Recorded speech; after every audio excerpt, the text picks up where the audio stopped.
on the flight to Mars and during the landing. And that was the first time CubeSats had been launched on any sort of interplanetary mission, which was a huge step for something that hadn't been around that long. And so that showed the sort of possibilities that these things will enable, where you can have lower cost and typically simpler missions where you can prove the technology for something or send them somewhere that would be too high risk for a very large, expensive mission. So here we have a couple images. We have PhoneSat, which I believe they used the innards of Android phones to build that at Ames. We have a couple 6Us that look like they're working on some sort of optical comms or something, arranging with each other. And then here is a CubeSat deployer from the International Space Station. There's a company called NanoRacks that makes deployers and deploys a lot of CubeSats.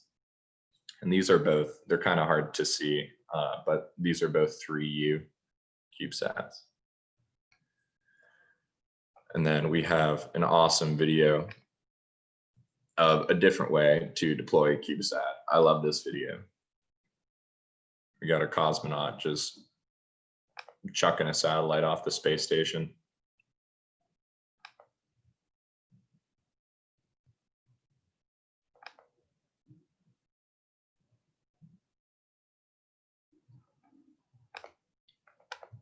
So now I will talk about MEMESAT a little bit. So MEMESAT is an acronym for Mission for Education and Multimedia Engagement Satellite. Multimedia being images, most notably memes.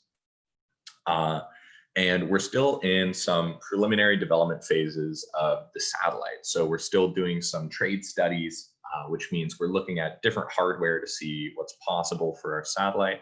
But the same mission remains. We are taking user submitted images and allowing people to request memes from the satellite, which it will then broadcast on amateur radio and tweet out. And so these will be able to be received from people with simple amateur radio setups. And it can be as simple as getting a PVC pipe and measuring out some measuring tape and cutting it, and then using a software-defined radio, which is like $20 off of Amazon. That alone can enable you to get images from satellites. The International Space Station has an amateur radio repeater and sends down images on amateur bands. There's weather satellites that send down their imagery on amateur bands. And so MEMESAT will do something very similar to that.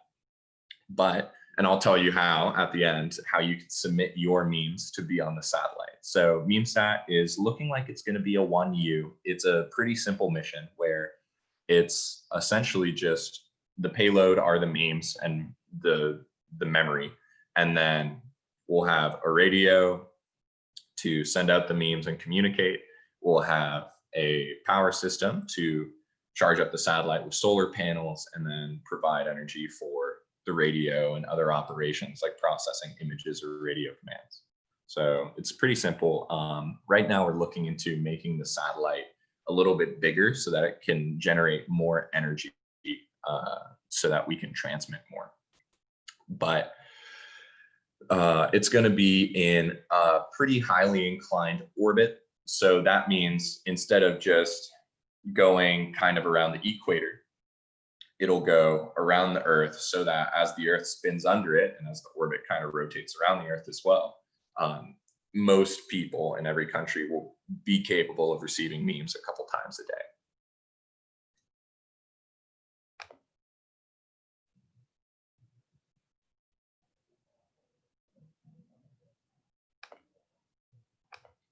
So now we're going to talk about different or the NASA baseline and process for developing a mission. And this goes for rovers, this goes for satellites.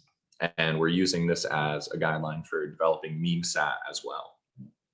So NASA actually has a systems engineering handbook, and systems engineering is essentially the process and the details of how to develop a spacecraft. And I mean, systems engineering is used for manufacturing plants that make anything from nuts and bolts to cars to spacecraft.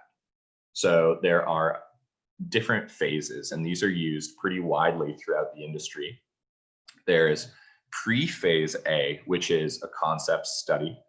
Phase A is kind of formulating the concept a little bit more so that you have an idea of how you're going to attack the problem and how you're going to meet some sort of mission requirement and give the information that scientists want or companies want to those scientists and companies.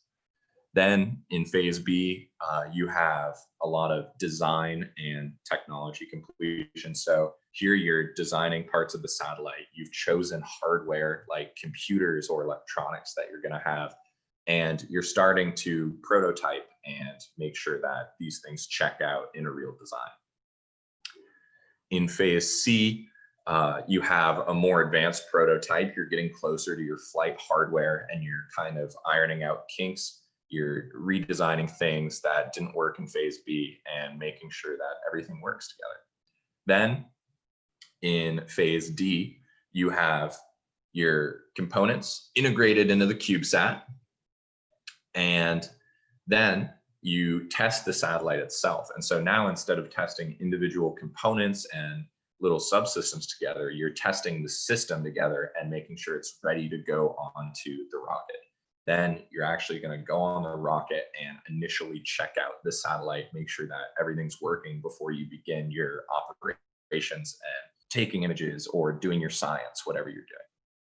Phase E are the operations and sustainment of the satellite. So you have your team controlling the satellite, making sure you're getting your different data, whether those are images or you're studying stars or you're looking at pollution in different cities on Earth or making measurements of the ocean. And then phase F, which a lot of people don't realize happens, is that you decommission the satellite either through moving it to an orbit where it won't impact other spacecraft, or actually deorbiting the satellite and having it burn up in atmosphere. So we'll talk a little bit more in detail about this.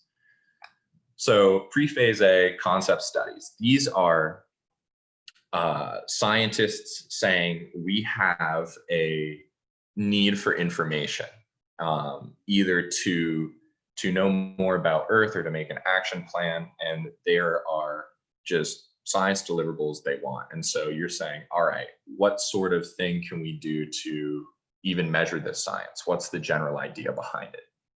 So it's a lot of brainstorming.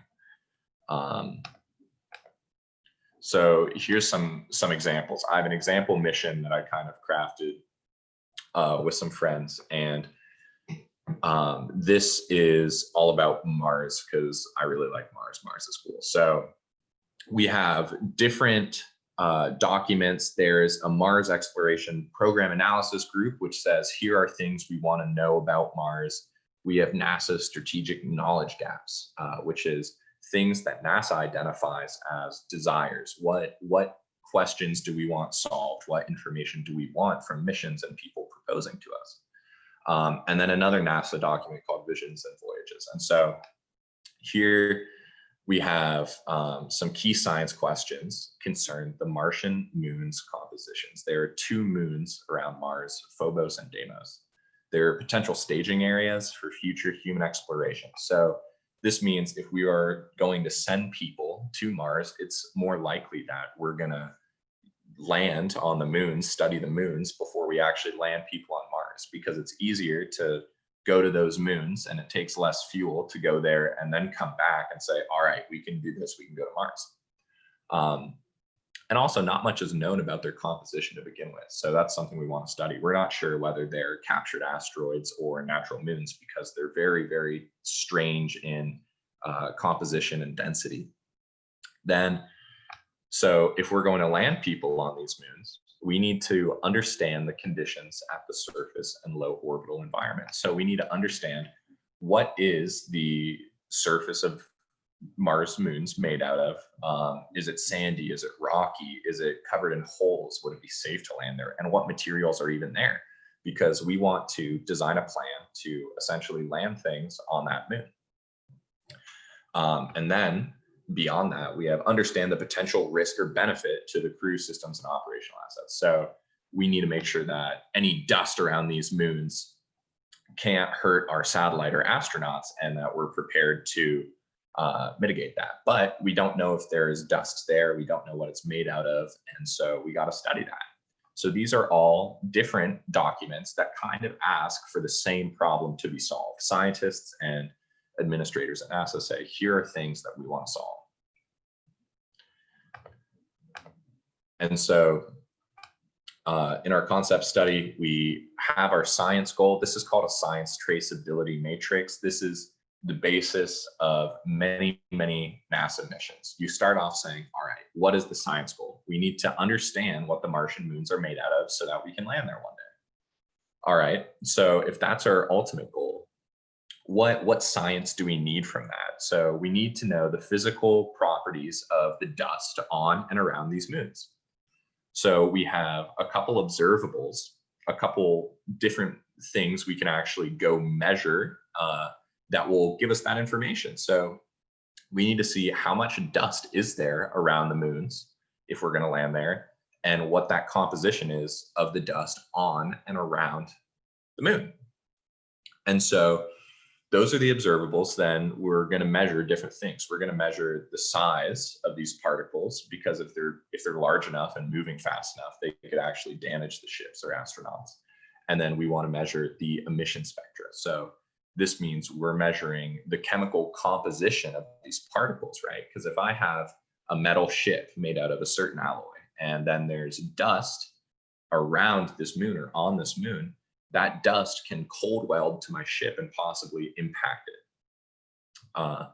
So then once we know what we want to measure, you kind of come up with, all right, what are some actual data results we would need? What is the resolution of our spectrometer? What's the resolution of something that's going to measure the size of the dust?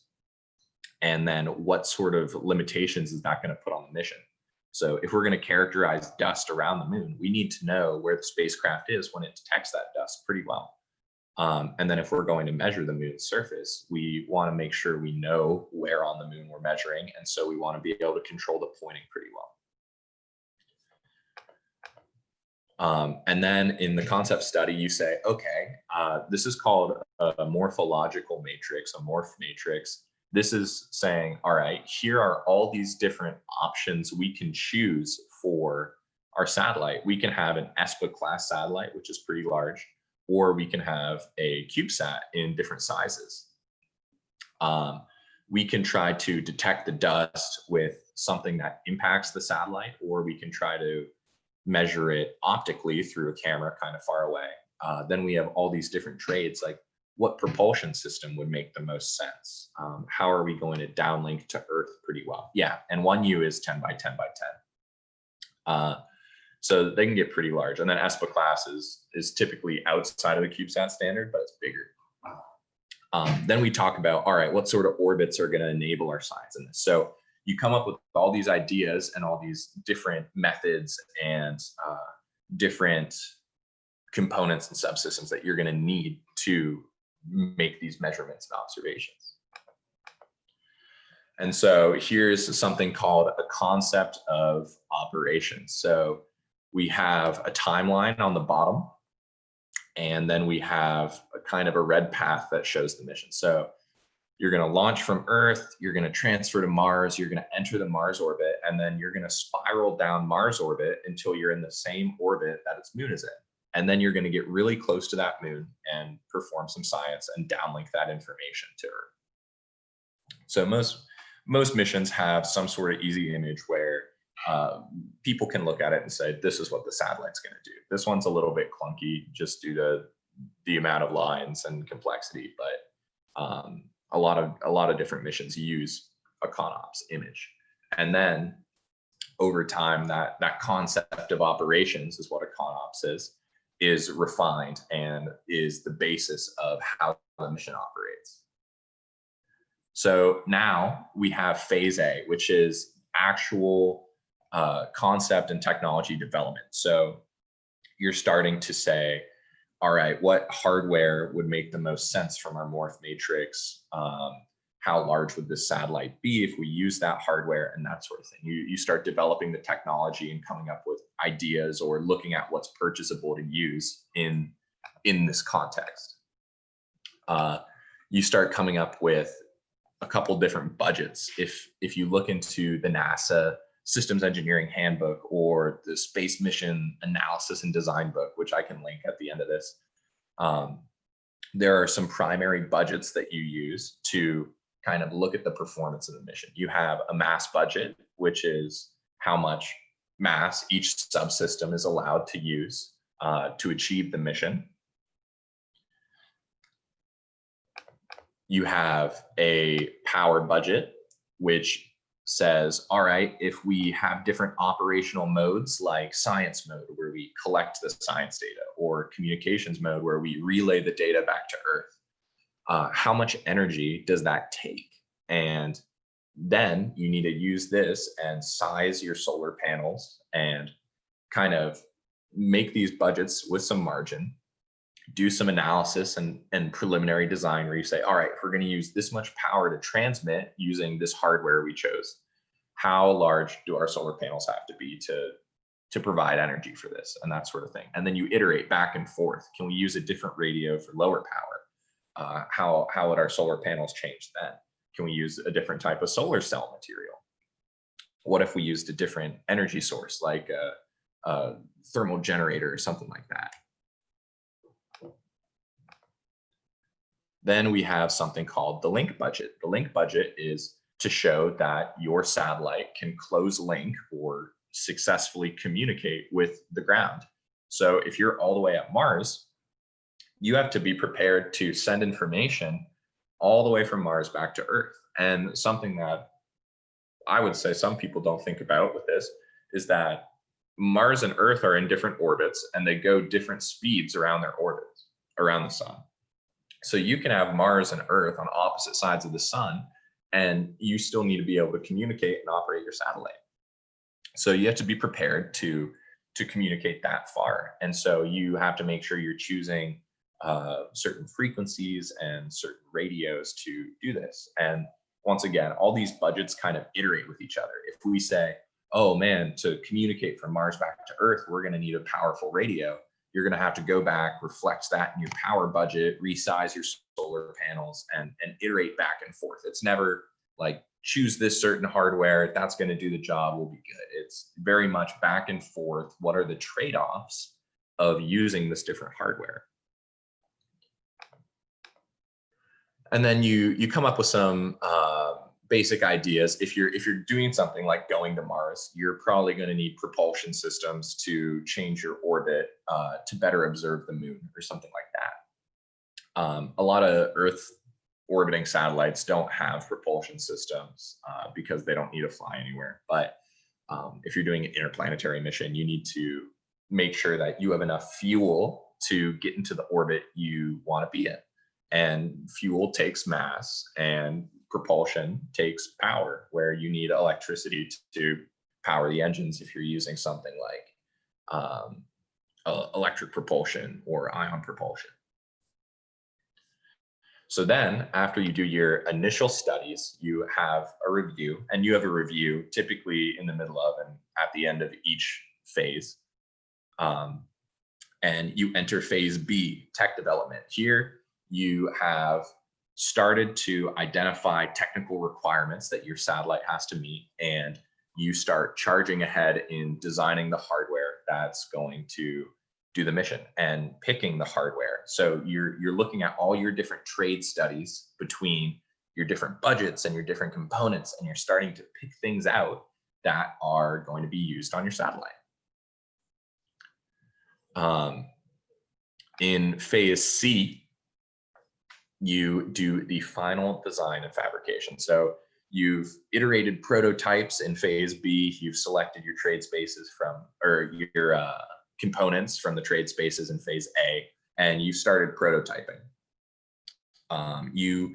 You look at what doesn't fit, what fits, what might need to change based on real performance of certain components versus analysis, right? If I do some math on paper, I'm typically making a lot of assumptions about what I'm doing the math on. So if I have a power system and batteries, I'm going to say, you know, these batteries are going to perform really well, right? I'm living in this fantasy universe, the math universe, where I make an assumption that the batteries are going to perform to spec and it's going to be perfect. But if I then order those batteries, I'm going to want to test them and make sure that they hold as much power as the data sheet says, and that their performance matches up to what my analysis was. And if it doesn't, you have to go back and redesign and prepare for that. You got to have margin on your analysis and designs so that you can interchange different parts out and that your mission will succeed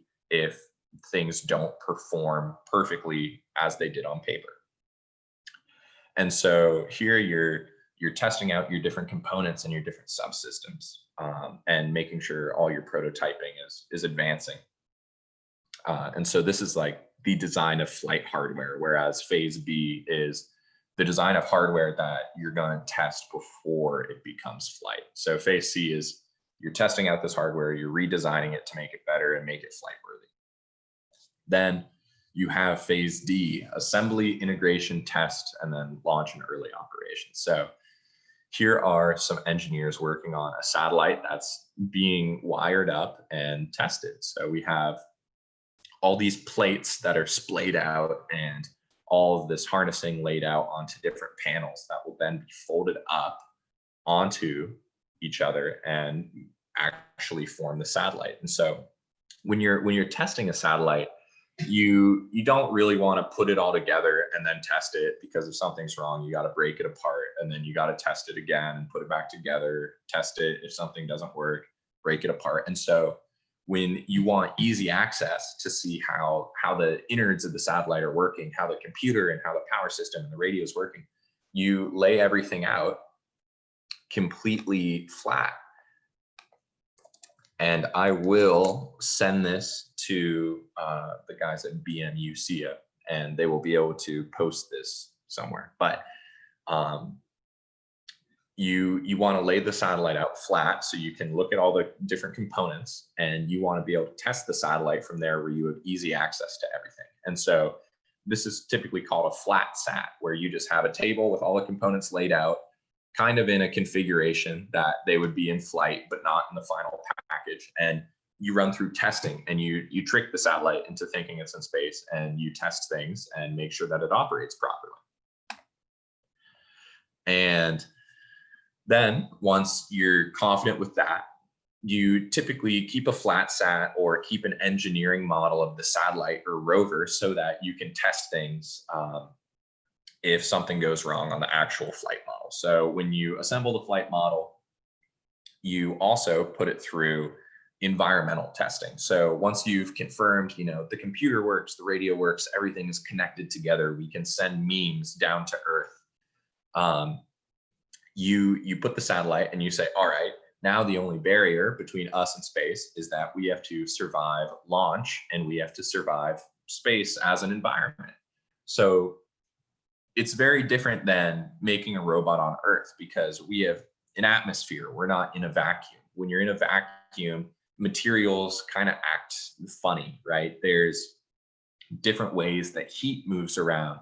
There's different ways that metal and different plastics react. So you have to make sure when you're designing the satellite that you are prepared for all these things to go to space. If I send something to space that is volatile, right? If I suck it really hard with a vacuum where there's no air, are there going to be air bubbles or some sort of gas inside of it that gets pulled out because it doesn't like the vacuum? Is it going to put water into this vacuum or something like that? That's going to infect the rest of the system. So you want to make sure when you're designing it that you have all these things in mind. But just to confirm at the end, once you've kind of wrapped it all up or somewhere in the process, you do all these environmental tests. So you know you're going on a rocket, And that means you are going to put a satellite on something called a vibration table. Here you have this big table with a motor that simulates a rocket launch, and you make sure that everything survives the rocket launch, because space itself doesn't have any forces, right? You might, depending on your mission, you might hit an asteroid or something or land on a moon. But typically the hardest part structurally is shaking on a rocket and pulling a bunch of G's and flying away. So you want to make sure that everything survives that. You want to make sure that your satellite can go into this big vacuum of space. And so there are typically these chambers called vacuum chambers. And you put the satellite in it and you try to pump all the air out of this chamber to simulate the vacuum of space and make sure that the spacecraft operates properly. You want to make sure that no materials kind of come out of your satellite and impact your optics or your other electrical components. And also, you want to make sure that if you have sun shining on you, because the sun is pretty powerful when you don't have the atmosphere to block it, are you going to get too hot for your computers to work? Are you going to impact your optics with the heat that is coming off of the sun and hitting your satellite? And so you want to be prepared for all these things. You also take the big wrapped up satellite and put it through tests to make sure that it communicates as you expected and that all the deployables work as expected. Because if I have something with a big solar panel that comes out and we send it to space and it doesn't work, well, it's like, we're not going to have enough power to do our mission anymore. So you got to make sure you're testing all these things. And then once everything is tested, you package it up into its final beautiful package and integrate to the launch vehicle.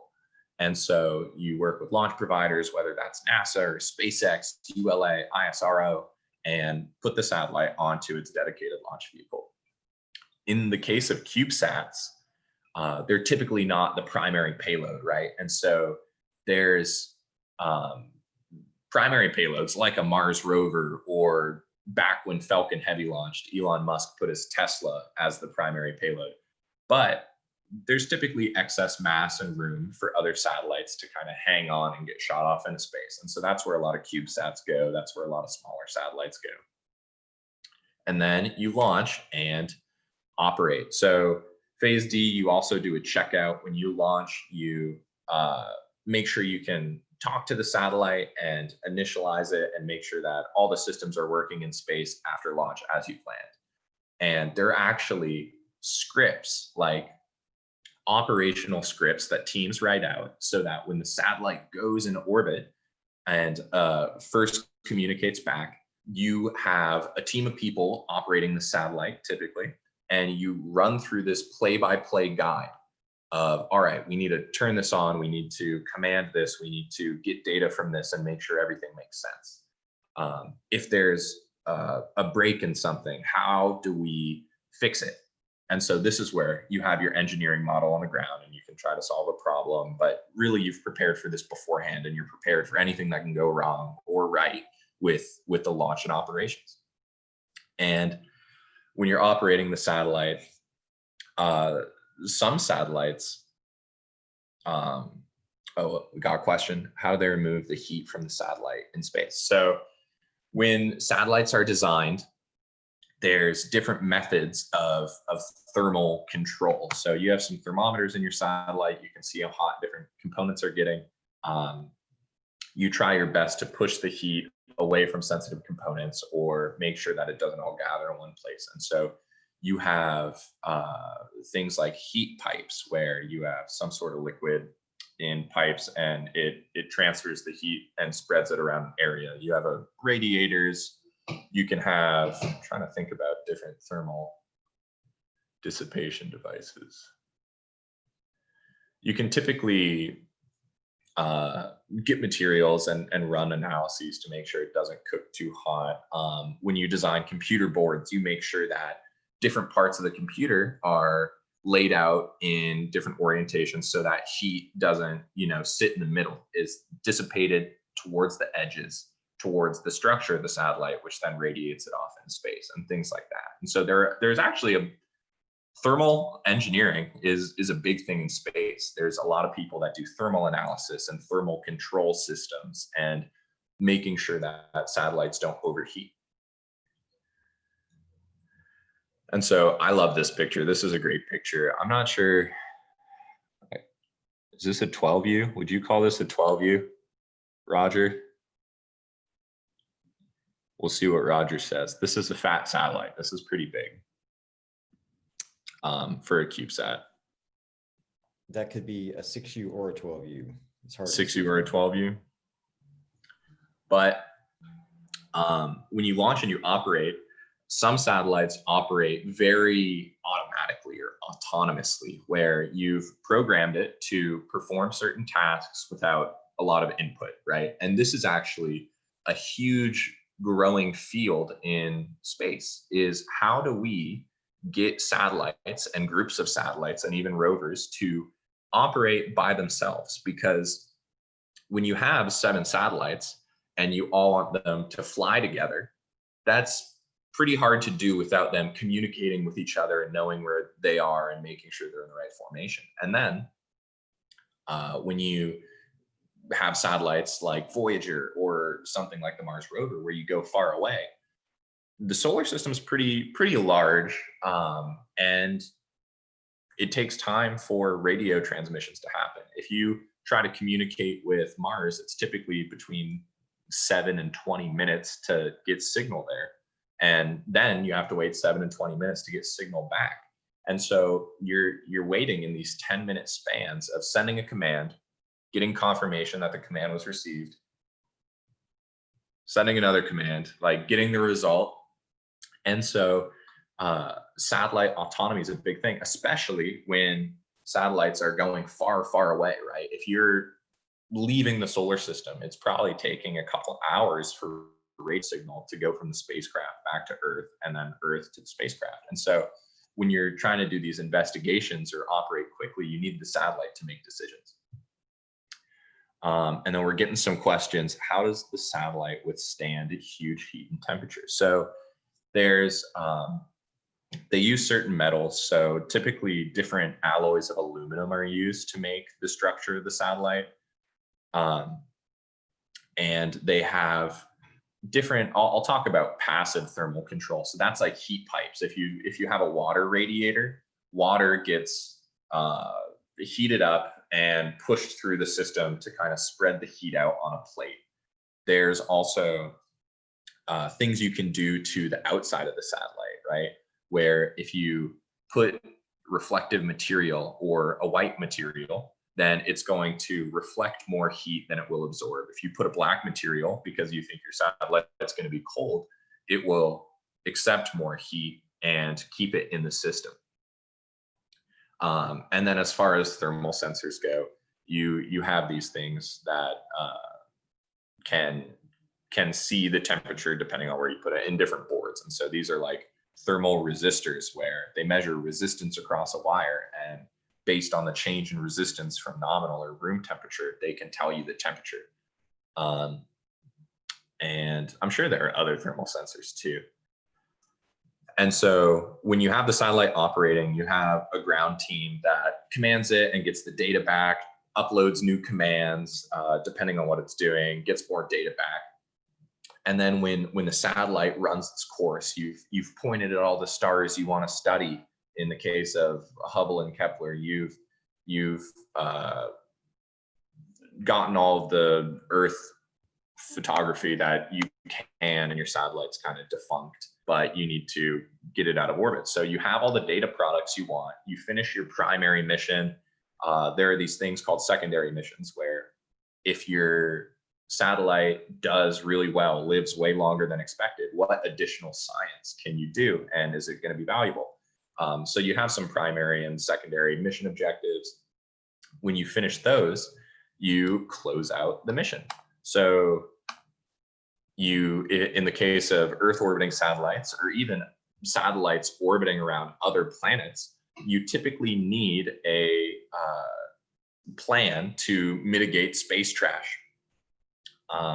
So in the case of low Earth orbiting satellites like CubeSats, or even the ISS, the plan is at the end of its life, it flies and gets slowed down slowly over time with Earth's atmosphere. And then when it re-enters, it's so hot that it burns up all the materials like a meteor, and nothing actually comes back and hits the Earth. And so that's how a lot of satellites and space junk are gotten rid of. Then you have satellites that are super far away from the Earth and might not be able to come back into Earth's atmosphere and burn up. And they just move those satellites to something called a garbage or disposal orbit. And so an orbit where there aren't other functional things typically, they push them out of the way of the satellites that are operating and just kind of keep them there. In the case of Cassini, which orbited Saturn for a while, they wanted to get some pictures and close up on Saturn to get more final data. And then they flew into Saturn, and just like the Earth's atmosphere burned up a lot of satellites in Earth orbit, Saturn burnt up Cassini. Elon Musk, when he launched his Tesla into space, he actually got fined because there was no real trash mitigation on that satellite or on the Tesla Roadster that he launched. And so space trash is a concern. The governing bodies of space kind of mitigate it the best they can.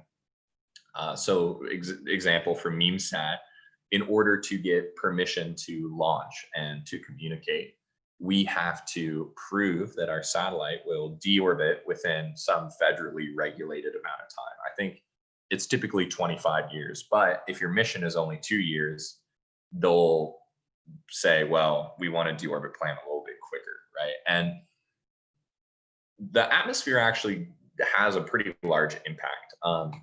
The ISS, for example, sits at about 400 kilometers altitude above Earth's surface. And there's enough air there that a few times a year they have to perform burns and thrust the International Space Station back higher into orbit so it doesn't get caught in the atmosphere and burn up and crash. And so even with CubeSats that are really small and with the tiny amount of air in the atmosphere at 400 or 500 kilometers, it'll actually still naturally decay the orbit of the satellite until it closes in. And so then once you have made sure you've gotten all your data, you've deorbited the satellite, you high-five your astronauts who came back, you have a big party. But what you do is when you're designing these missions, especially science missions, you have to make sure that you plan how you're going to distribute this information, because what good is the data you're getting if you can't share it with scientists in the community? So you need to make sure all of your data is in some place where the scientists can interact with it. And then after the mission ends, the scientists will look through this data, depending on the size of the mission, for years and study and study and study. And a lot of the times with weather satellites or GPS, right, the data product happens while it's still in orbit. So these pictures that it gets of hurricanes and tracking different climate things, that's different. But in other cases, you have scientists analyze the science. And so that does it for the chat. We're happily accepting questions. And if we end up getting cut off on time, you can always shoot me an email.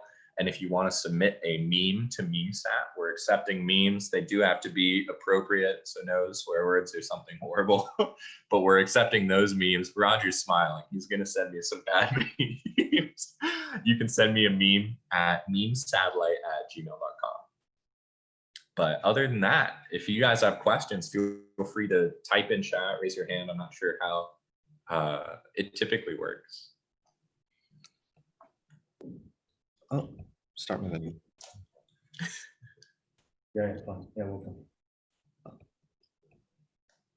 No, you stopped my video. Sorry. Just getting the video started again. Yeah. Start my video. Okay.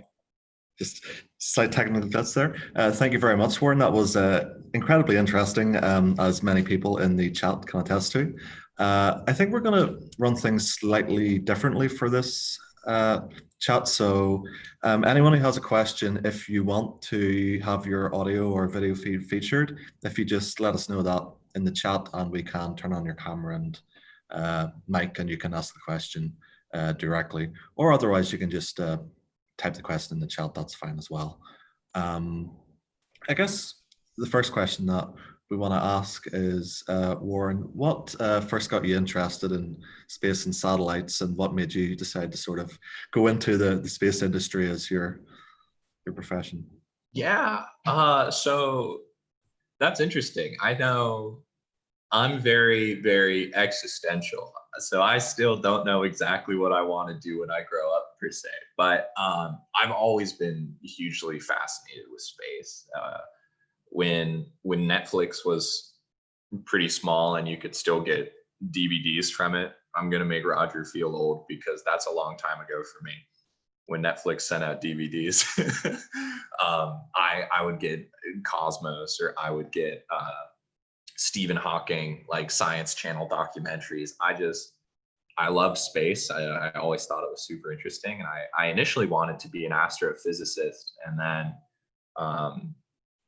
ended up really liking the idea of making the spacecraft, and just started to pursue that as much as possible, which led to where I am now. And now we're sending memes to space. So you can see I'm very, very professional in that sense. But that's essentially how I got into it. I just really like stars and space, and it's kind of mystical and awesome. Awesome. We've got a question from one of our board members. Hi, so I wanted to ask, like, what do you think the space industry will be like in, say, 10 years or 20 years? Like, what's the major change that you see, like, try to see there? Yeah, so I think we're in a very interesting time because we're seeing all these private companies pop up. I think there's going to be much, much cheaper access to space and a much lower barrier to enter. So launches, I mean, for a CubeSat can cost anywhere between $30,000 and $100,000 or more.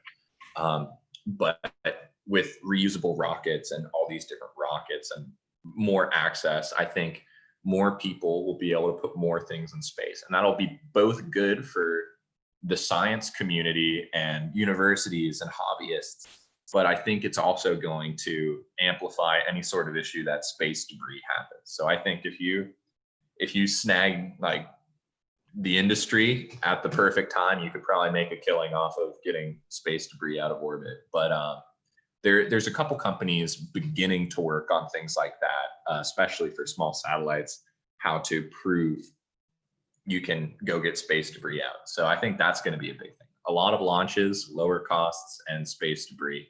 So there's going to be space garbage, man. That's my prediction.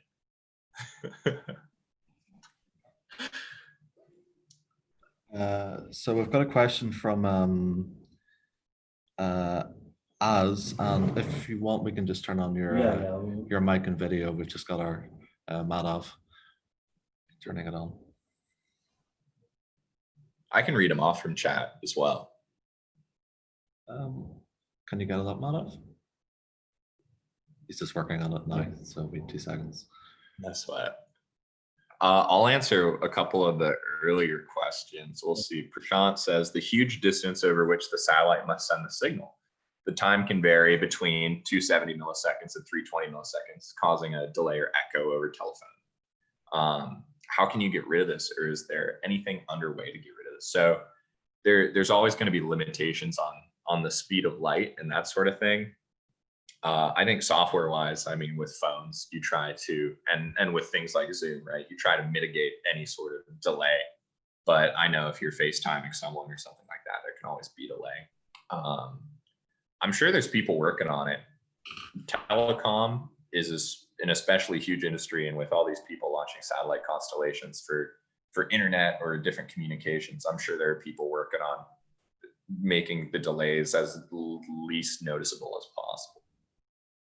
And then Lakshmi says, if you're interested in carrying out the geological mapping of a territory, how can we use aerogeophysics to solve which task? So, I mean, there's a bunch of different geological or mapping missions. I mean, the 2 missions that UGA Satellite Lab was doing were examples of processing a lot of data on board for these exact type of missions. So one mission called Spock, which just launched last week, is measuring essentially plankton growing off the coast of the US. And you can say, all right, well, how do you measure plankton from space?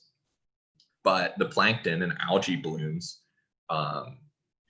can essentially be detected using certain spectra, right? Their composition, and also how large they are when they do bloom in shallow water. Mochi is measuring, it's taking images over geological features and then making 3D models of them in real time and sending them back. And so imagine, instead of, you know, just getting a picture of somewhere, you can actually get a 3D model of people there real time. So you can see cars on the ground, you can see things like that. And then I'm not sure about the aerogeophysics. I think there's a lot to be done with different sensors and imaging and improvements in that sense, and also just frequency, right? Because sure, I can take a picture over a city, but if I can take 100 pictures an hour over the city, you can see changes and more rapid changes. So I think that could be something interesting.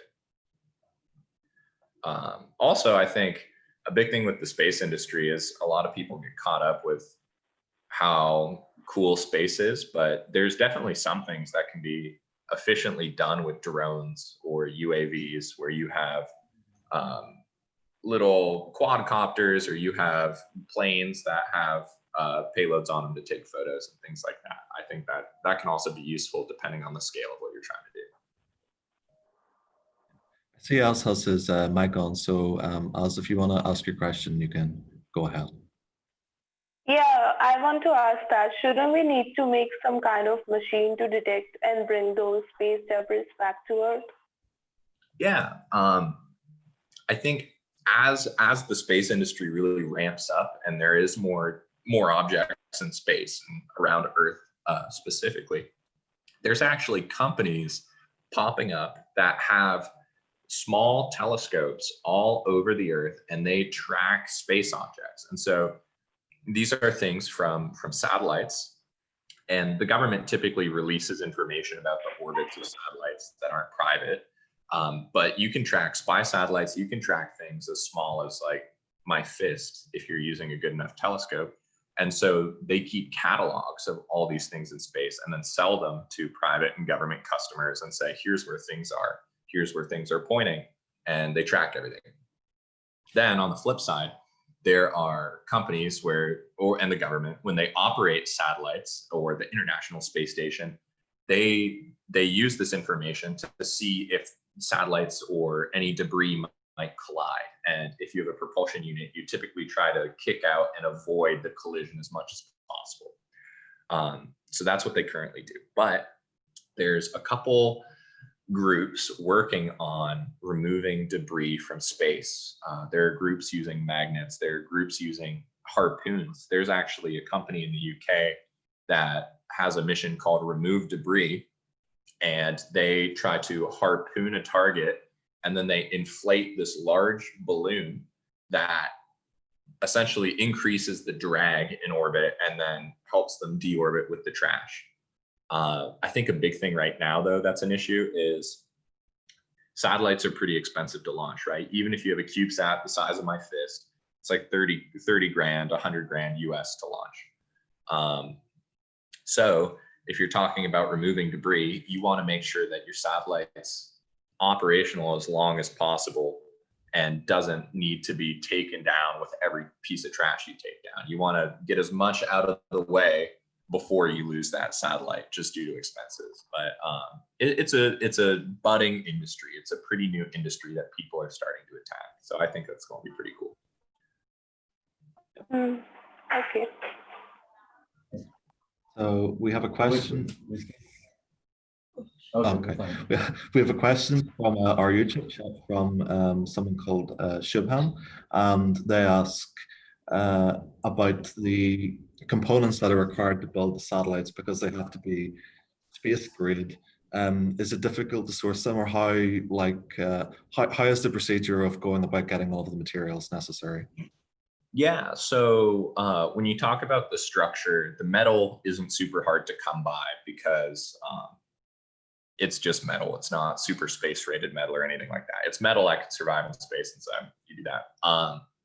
With different electrical components, a lot of the time it depends on the mission, right? So MEMESAT is going to be in orbit for a couple of years, and it's going to be around Earth. And so Earth's atmosphere and magnetic field protect MEMESAT from a lot of potentially harmful radiation. There's still radiation because less of the atmosphere is protecting you, but there's less of it than if we traveled into deep space. So our computer, if you guys have heard of them, we're just using a Raspberry Pi as the main computer on our satellite. But if you're a big mission like the Mars rover, you have these super special, specific, custom-built computers that mitigate radiation and are protected, and they're designed to be super efficient for the amount of mass they have, because when you're launching something like the Mars rover, every gram counts. And so missions that are set to last for a really long time and are in different environments than just off the surface of Earth, they typically have more stringent requirements. And so there are special manufacturers that make radiation tolerant memory, because memory in space can get corrupted, like bits and memes, ones and zeros. There are computers that have redundant circuitry so that if there is a radiation event or something that breaks, the computer can still run. It's still tolerant after it breaks or faults, and things like that. And so they're at NASA Ames with Roger's group, they built PhoneSat, right? They ripped apart an Android phone and built a functioning satellite. I'm not sure how long it lived, but they did it. Roger, how long did PhoneSat survive? We'll see if he might pop that in chat. Well, But then, I mean, there are also CubeSats like Marco that had to go all the way to Mars, and they definitely didn't use a Raspberry Pi and the innards of a Samsung Galaxy 6. Like, and those do get more expensive, right? If I go to a company and say, hey, I need some radiation tolerant flash memory chips, they might be like, oh yeah, it's going to be like $5,000, where I can go to a Best Buy down the street and get a flash drive or a SD card that can go to space. You probably shouldn't use an SD card in space, but you can, for like $20, and it's going to be way more storage capacity than these $5,000 flash chips. But if there's radiation events or solar flares, things like that, then my SD card is going to lose compared to the expensive chip. Okay. So I guess another question we have is, what advice would you give to any high schoolers or undergrads who think, oh, I would like to get involved in the space industry, or maybe I would even like to build my own satellite? What would be the advice you would give to that high schooler or undergrad? Yeah, for sure. So if you want to get in the space industry, don't feel like you have to go be an aerospace engineer or some sort of physicist. It's a very multifaceted field. So in aerospace engineering, you learn a lot about the system, and you learn a lot about aerodynamics. You learn about space and orbits. But I work on teams with mechanical engineers who are super pro at designing things and 3D printing and bolting things together and doing thermal and structural analysis. I work with electrical engineers that design the computers and print computer boards and write some of our code. And we work with computer scientists and physicists. So if you're into space, don't think you have to do aerospace engineering. You can do many, many things. But with that in mind, study hard, get good grades in your math and science courses, and when you go to university, try to get involved with some research, or maybe even in high school, if you have an astronomy club or a radio group that is local, those are great people to get involved with. And then for the second part of that question, if you want to start your own satellite, definitely get in contact with some amateur radio club near you, because they'll think it's a really cool project, or a university near you. There's a bunch of NASA programs that you can apply to propose a mission and get funding for satellites. And so you typically need to be working with some group that might have the materials, but there's the NASA CubeSat launch initiative, CSLI, where they fund CubeSat missions, especially for high schoolers and university groups. And there are some other companies that I believe do that as well. So that might be worth looking into. Yeah. So I think we'll probably just wrap things up around there, because I think we've been going for almost 90 minutes by this point. So thanks very much, Warren, for the talk. It was extremely interesting. I think we'll just wrap up with one question. We have to ask, because you're sending memes into space. What are your favorite memes? My favorite memes? I have this really good meme where, I'm trying to think. So, I mean, Twitter memes are all the rage these days, but I just like goofy, random memes. There's this one meme of somebody sliding a pizza with a big like brick oven pizza slider into the storage compartment of an airplane, like a passenger plane where carry-on luggage goes. They're just putting a pizza in there. That's a really good meme. Roger is a meme connoisseur also. I think he has some good, I'm trying to think. Grumpy Cat's an original for sure. Grumpy Cat and that pizza meme. But my meme tastes change. So we're always going to be accepting memes, and we're always going to be sending down random memes. So make sure you guys send an email or write down this email. Think of some good memes, that sort of thing. Awesome. And thanks, Roger, for coming along. Do you have any comments to give or any memes to recommend? If you can hear me. Yep. Yeah. Okay. Yeah, I got several I want to send to Warren.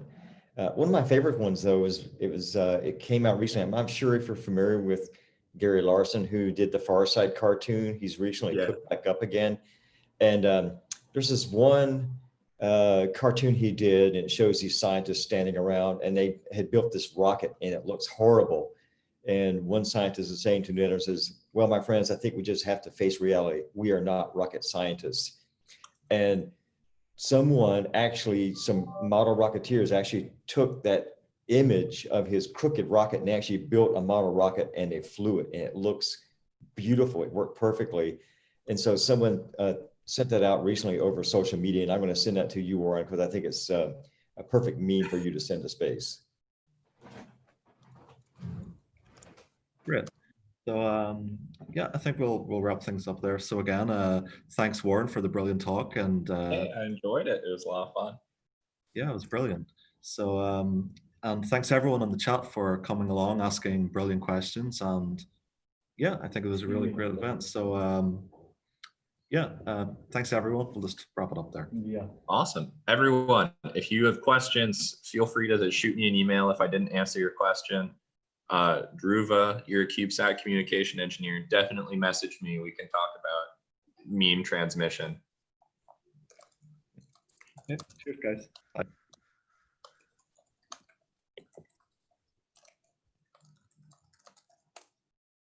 Thanks everyone for coming. It was a great time.